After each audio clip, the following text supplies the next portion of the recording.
Welcome back to my YouTube channel safety trainer Asif Syed. आज के इस वीडियो में हम लोग एक ऐसे टॉपिक के बारे में बात करने जा रहे हैं जो कि अक्सर इंटरव्यू सेशन में सेफ्टी प्रोफेशनल से पूछा जाता है, जिसका नाम है how to read NFPA 704 fire diamond. बिना किसी देरी के आइए वीडियो को शुरू करते हैं। हमारा आज का क्वेश्चन है how to read fire diamond. Fire diamond को किस तरीके से रीड करते हैं। तो सबसे पहले ये जान लीजिए कि ये जो फायर डायमंड है ये डायमंड शेप में होता है और इसके अंदर छोटे छोटे सब शेप होते हैं, यानी कि 4 क्वाड्रेंट होते हैं।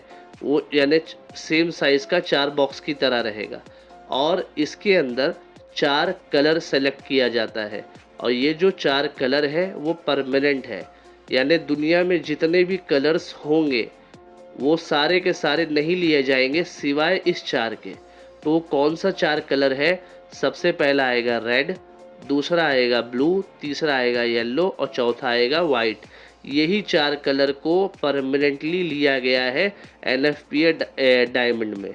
कलर कोडेड जो फील्ड है ना, ये 4 ही कलर है। इस 4 कलर के अलावा कोई और कलर कभी भी नहीं आएगा। पहली चीज़ क्लियर हो गई।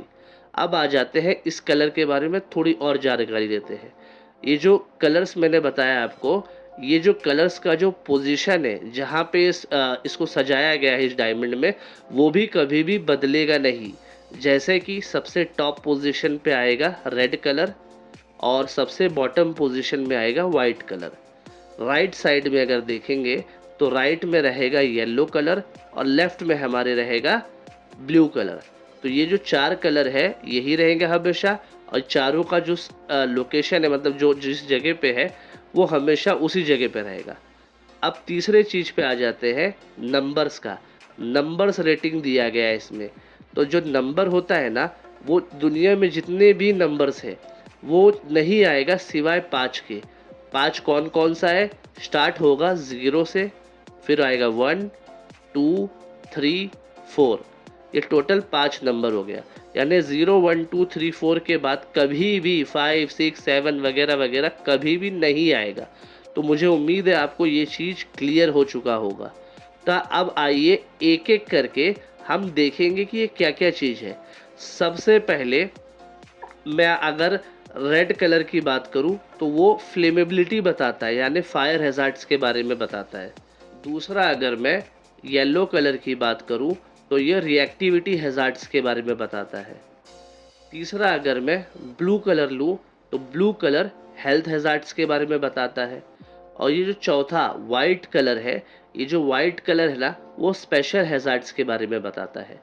आखिरी और सबसे मेन पॉइंट आप जान लीजिए, जो कि मैंने बताया था 4 कलर के बारे में और दूसरा मैंने बताया था कि नंबर्स के बारे में 1 2 3 4 5 और 0 0 1 2 3 4 5।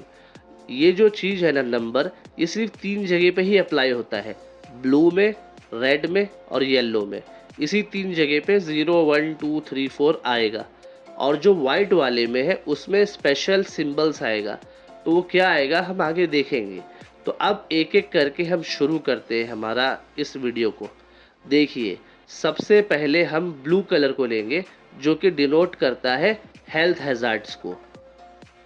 अब जो ये ब्लू कलर जो कि बैकग्राउंड में आपको फायर डायमंड में दिख रहा है, अगर उसमें 0 लिखा हुआ होगा तो आप समझ जाना कि ये नॉर्मल मटेरियल है, यानी इसमें हेल्थ हैज़ार्ड्स बिल्कुल भी नहीं है और इसमें कोई भी प्रिकॉशंस लेने की ज़रूरत नहीं है, नो प्रिकॉशंस नेसेसरी।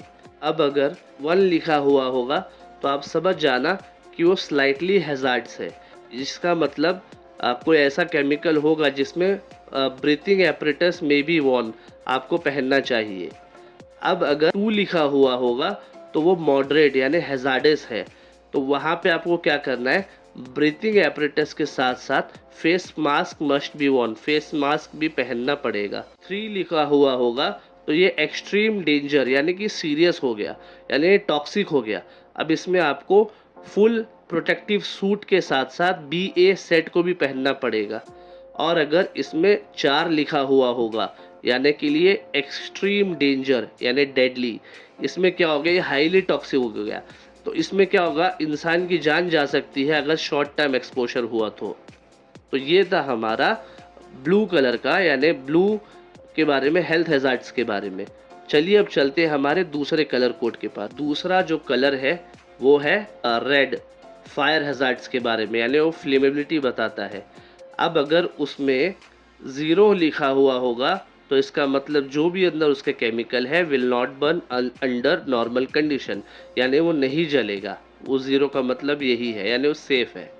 अब अगर उसमें 1 लिखा हुआ होगा तो समझ जाना कि ये स्लाइटली कंबस्टिबल है। अब ये स्लाइटली कंबस्टिबल है यानी 200 डिग्री फ़ारेनहाइट के ऊपर अगर रहेगा तो ये कंबस्टिबल हो सकता है। इसके लिए क्या चाहिए, और मतलब इसको ना रिक्वायर चाहिए स्ट्रॉन्ग हीटिंग टू इग्नाइट, यानी इग्नाइट होने के लिए, जलने के लिए ना बहुत ज़्यादा हीटिंग की ज़रूरत है। इसके लिए इसको 200 डिग्री फ़ारेनहाइट से अबव बताया गया है। आगे बढ़ने से पहले आप ये चीज़ जान लीजिए, जो फायर हैजार्ड्स है ना, रेड कलर वाला फ्लेमेबिलिटी के बारे में जो बताता है, ये पूरा का पूरा ना फ्लैश पॉइंट के वजह से, अगर आप फ्लैश पॉइंट अगर आपको पता होगा तो आप इसको अच्छे से पढ़ पाएंगे। अगर आप लोगों ने मेरा फ्लैश पॉइंट वाला वीडियो नहीं देखा है तो मैं डिस्क्रिप्शन पे उसका लिंक दे दूंगा, तो आप जाके मेरे इस वीडियो को भी देख लीजिएगा ताकि आपको ये वाले फायर हैजार्ड के कॉन्सेप्ट आपका क्लियर हो जाए। तो मैं जाते जाते खाली हल्का सा बता देता हूँ कि फ्लैश पॉइंट क्या होता है। देखिए, फ्लैश पॉइंट एक लोएस्ट टेम्परेचर होता है और जिसमें ना जो लिक्विड होता है वो वेपर छोड़ता है धीरे धीरे। अब वो वेपर क्या करता है, वो मिक्सचर में, हवा में जाके मिक्स हो जाता है और वो जल सकता है अगर कोई इग्निशन सोर्स उसके प्रेजेंट में है तो ये नॉर्मल सा मैंने आपको बता दिया मोटा मोटा। तो चलिए आगे चलते हैं।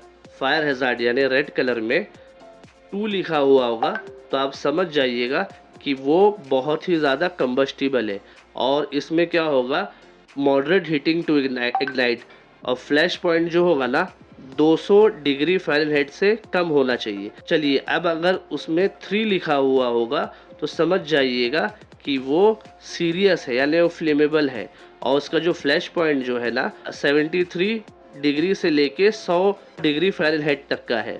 अब अगर उसमें 4 लिखा हुआ होगा तो वो एक्सट्रीमली फ्लेमेबल है, और ये फ्लेमेबल गैस और लिक्विड होगा, और इसका जो फ्लैश पॉइंट होगा ना वो 73 डिग्री फ़ारेनहाइट से नीचे होगा। और ये जो मैं बता रहा हूँ आपको डिग्री फ़ारेनहाइट जो भी बता रहा हूँ, अगर आपका फ्लैश पॉइंट का कॉन्सेप्ट क्लियर है तभी आपको ये फायर हैजार्ड्स के बारे में पता चलेगा सही से। तो आप ज़रूर जाके मेरा वो वीडियो देखिएगा। अब हम चलते हैं हमारे तीसरे कलर की ओर, जो कि है येलो, जो कि इंस्टेबिलिटी और रिएक्टिव हैजार्ड्स के बारे में बताता है। देखिए, अगर उसमें लिखा रहेगा 0, अगर 0 दिखा रहा है आपको तो समझ जाओ कि ये नॉर्मली स्टेबल है और ये does not react with water, यानी कोई प्रॉब्लम नहीं है इसमें। अब अगर मैं 1 में जाऊँ, उसमें 1 लिखा रहेगा तो समझ जाना कि स्लाइटली अनस्टेबल है, अगर ये गर्म होगा तो, यानी मे रिएक्ट इफ़ हीटेड और मिक्स विथ वाटर, रिएक्ट कर सकता है। अब अगर उसमें 2 लिखा हुआ होगा तो समझ जाना कि वो मॉडरेट है, यानी वॉयलेंट केमिकल चेंज, यानी अनस्टेबल हो जाएगा अगर वो रिएक्ट किया पानी से। अब अगर उसमें अगर 3 लिखा हुआ होगा तो आप समझ जाइएगा कि ये सीरियस है, यानी कि शॉक और हीट में डेटोनेट, मतलब कि में डेटोनेट इफ शॉक और हीट अंडर कन्फाइनमेंट और मिक्स विथ वाटर, यानी कि डेटोनेट का मतलब ये समझ जाइए कि आप एक्सप्लोड हो सकता है, यानी ब्लास्ट हो सकता है। डेटोनेट का मतलब यही है। अब अगर उसमें 4 लिखा हुआ होगा तो ये हो गया एक्सट्रीम, मैंने एक्सप्लोसिव एट रूम टेम्परेचर, यानी कि वो डेटोनेट कर सकता है।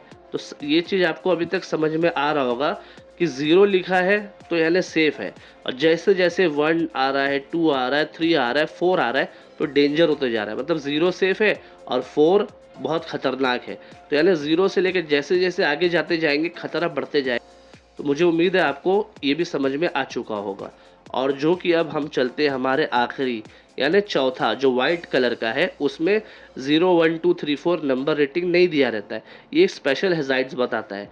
जैसे कि अगर मान लीजिए उसमें लिखा हुआ है एसिड, वो कैपिटल लेटर में, तो एसिड का मतलब वही एसिड है। अब अगर उसमें लिखा रहेगा ALK तो समझ जाइएगा ये अल्कली है। अगर COR लिखा रहेगा तो ये कोरोसिव हो गया, OX मतलब ऑक्सीडाइज़र हो गया, और ऐसा सिंबल बना हुआ रहेगा समझो फैन की तरह, तो वो रेडियो एक्टिव हो गया। अब अगर W बना रहेगा और W को एक लाइन मार के काट देंगे तो इसका मतलब होता है यूज़ नो वाटर, यानी वो जो केमिकल या जो भी गिर चुका है तो वो पानी में मिक्स नहीं होना चाहिए। अगर वो मिक्स होगा तो वो सीधा हो सकता है कि ब्लास्ट कर जाए, रिएक्शन कर जाए। तो ये सारा का सारा चीज़ है। अब साथ साथ में एक दो एग्जांपल और ले लेंगे, जैसे पॉइजनस के लिए POI लिखा हुआ होगा और ये साइरोजेनिक के लिए CRY लिखा होगा। उम्मीद करता हूँ आपको NFPA 704 का कॉन्सेप्ट अच्छे से क्लियर हो चुका होगा। थैंक यू वेरी मच इस वीडियो को देखने के लिए। अगर आपको ये वीडियो अच्छा लगा हो तो इस वीडियो को ज़रूर लाइक करिएगा, अपना सुझाव कमेंट के ज़रिए दीजिएगा और मेरा वीडियो दोस्तों के साथ शेयर करिएगा, ताकि मैं आप लोगों के लिए और भी ऐसा एक्साइटमेंट कंटेंट लेकर आऊँ।